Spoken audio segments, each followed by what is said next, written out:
Në fund doli e vërtet, asnjë histori dashurie mes Mateos dhe Brikenës, prandaj ktheuni tek punët e juaja dhe nuk ka asgjë mes Mateos dhe Brikenës. Por pyetja që mbetet është në fakt pse Mateo na bëri të besojmë të kundërtën.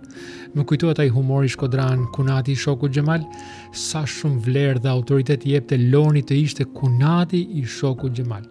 Ende po martoi motra e tij me Xhemalin, Loni ëndrronte se si do ishte jeta e tij. Sot sindroma e Kunatit Xhemal në fakt është gjithandej. Mjafton që dikush të bëjë një foto në distancë me një VIP ose shkëmbej një mesazh publik në rrjetet sociale, edhe menjëherë do ta shesi diçka të madhe në fakt. Apo si një romans në këtë rast. Nuk e bëjmë se jemi njerëz këqij në fakt, por sepse kemi frikë se e vërteta jon, ajo e thjeshta, pa filtra, nuk është mjaftueshëm. Nuk është mjaftueshëm interesante për të tjerët. Na duket sikur po nuk patëm dikë të famshëm në krah, në fakt jemi më pak të rëndësishëm. Por kjo garë për të dukur ka një kosto. Tek fjalët e urta, në fakt ka një mendim shumë interesant aty. Thotë se po të kërkosh lavdi që nuk përket është një lloj si të hash shumë mjalt. Në fillim të duket e ëmbël, por në fund të bën keq.